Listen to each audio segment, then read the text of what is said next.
You're listening to the Baumbastic Podcast with Andrew Ellis on Inside Arkansas. What's going on, everybody, and welcome back to the Baumbastic Podcast. I'm your host, Andrew Ellis, here with Inside Arkansas, coming to you after an absolute beatdown at Baum-Walker Stadium. Arkansas knocks off Portland 20-3 to open a three-game series here at Baum-Walker Stadium. The Razorbacks run-rule them in 7 innings. That is the third straight time Arkansas has done that this week, of course, after beating ULM twice in the midweek. It was a pretty simple story. Arkansas hit early and often, scored 4 runs in the first inning, 7 runs in the second, added a couple more after that, got a double-digit lead early, and after that, it was pretty much a bunch of people waiting around for this game to officially be over, came to a merciful finish.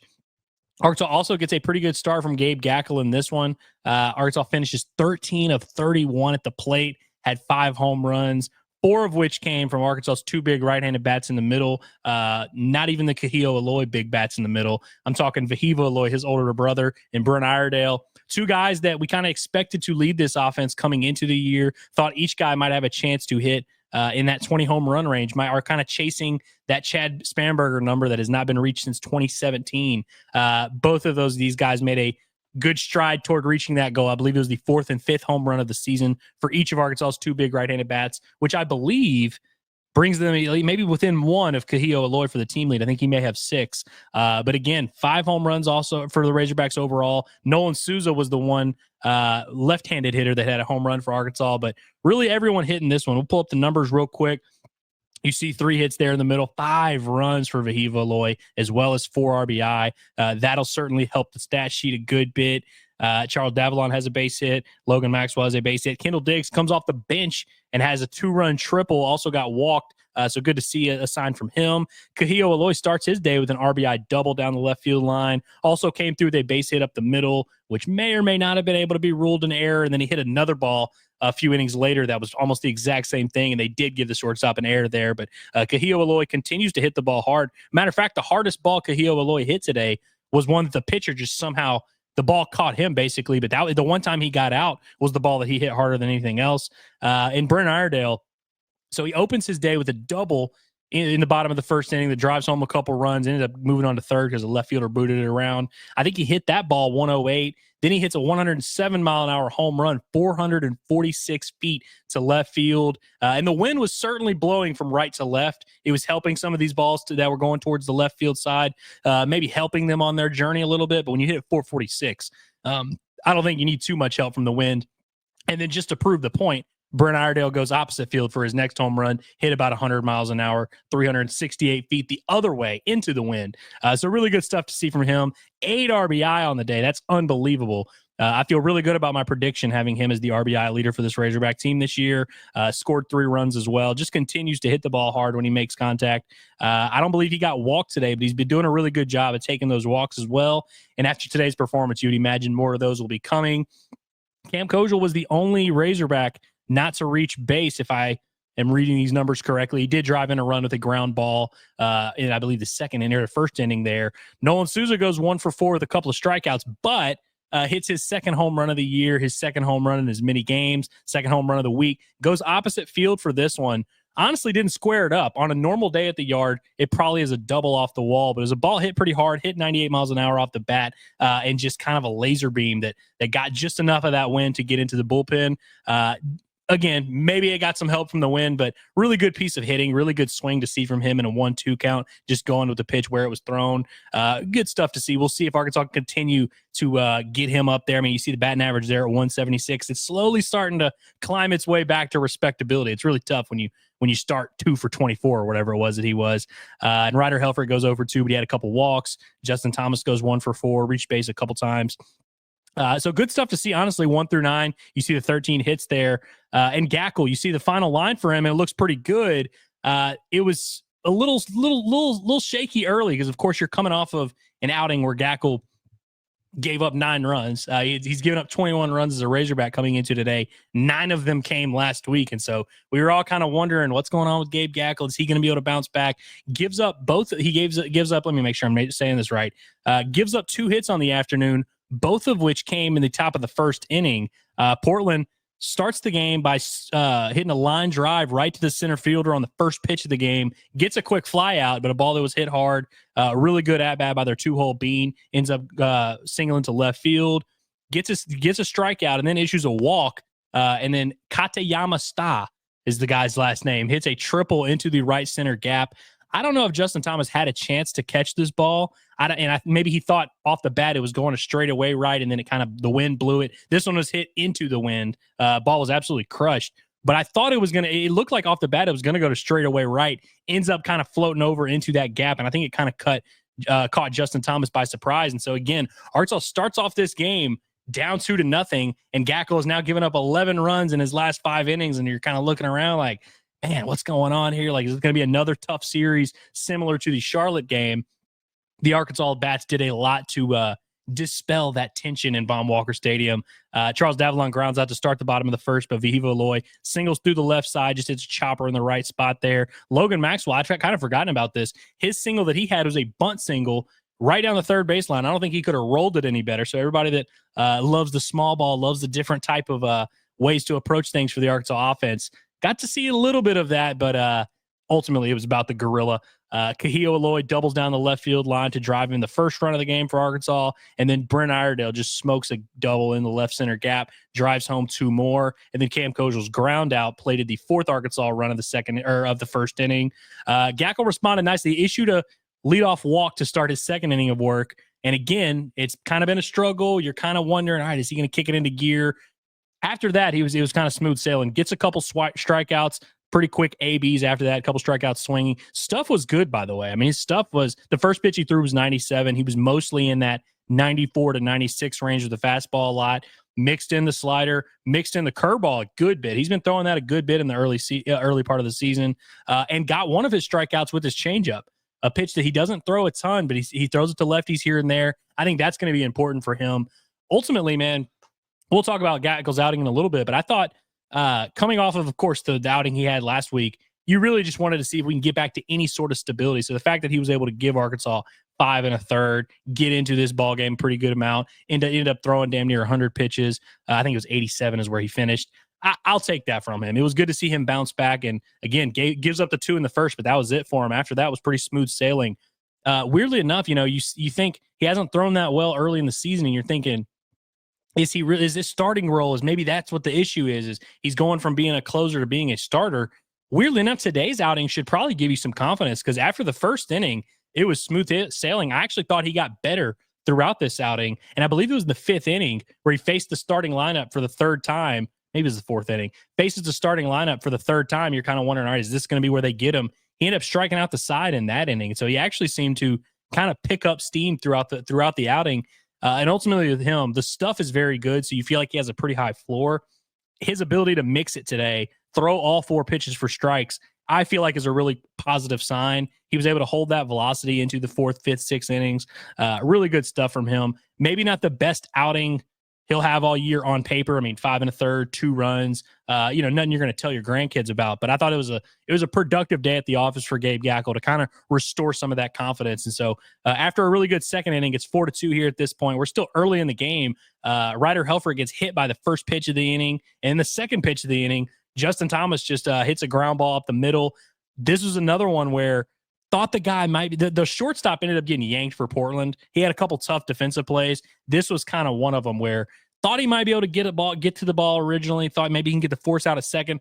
Ball ends up kicking hard off of him. It was hit hard, so they give Justin Thomas a single, and it was probably the right decision. But instead of having potentially 1 out or 2 outs to start the inning on 2 pitches, you have runners on first and third, nobody out.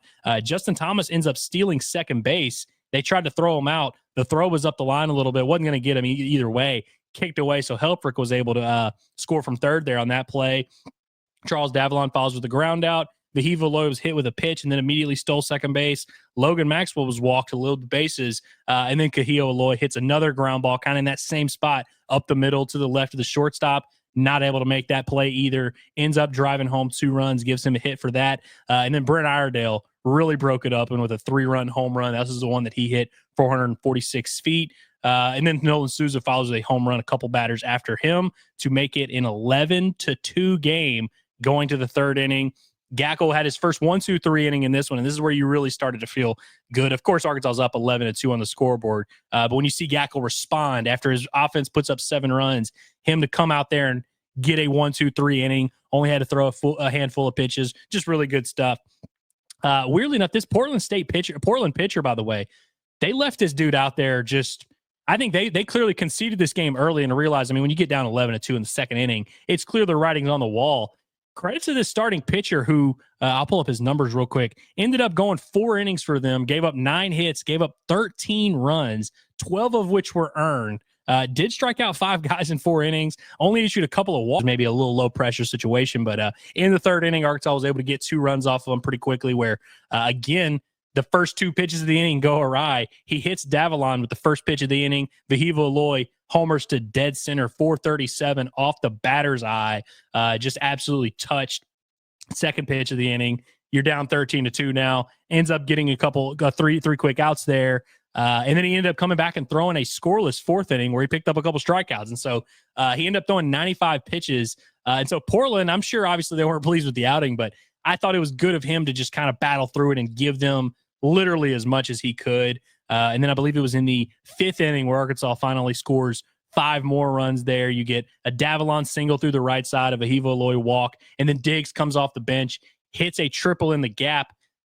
Portland, I got to be honest, not a good defensive team. This ball wouldn't have been caught regardless, but the guy lays out for it and ends up, the center fielder lays out for it in the right center gap and ends up hitting off the wall and kind of ricocheting back towards where the center fielder came from. And so he had to climb up off the ground and run over there. And Diggs, who is not, I wouldn't say one of the fastest guys on the roster, ends up with a stand-up triple to drive home 2 runs. Kahio Aloy gets walked, which is key for him because he continues to not get himself out, which I feel like is going to be key because with the way he swung the bat early, he's going to get walked a good bit. Good to see that discipline from him, just taking those walks, even in a game where you're up 15-2 at this point. And then Iredale hits his opposite field home run, 368 feet to make it an 18-2 game. Gaeckle came back out for the 6th inning. Dave does this a lot where he kind of sends the pitcher back out there to kind of let the crowd acknowledge him so he can get the one quick out or maybe walks the guy, and then you pull him out of the game and he hits the walk-off. Everyone gets to give him a round of applause, and so they did that. He ends up running the 3-1 count, gets a ground out, and then Arkansas went to Steele Eves, freshman from Lone Oak, Arkansas, who we got to see make his collegiate debut on Tuesday, gave up a run in that outing, also gives up a run in this outing, gives up a base hit to right field to start his outing, gets a ground ball, then hits a batter, and then ends up giving up a 2-out single to left field on a 3-1 count from a guy whose name was, let me make sure I'm getting this right, Jonas Salk. Jonas Salk is this kid's name.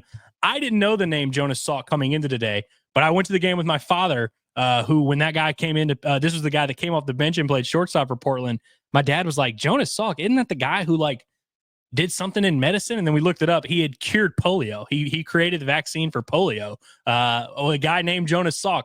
I don't know if this is a descendant of his.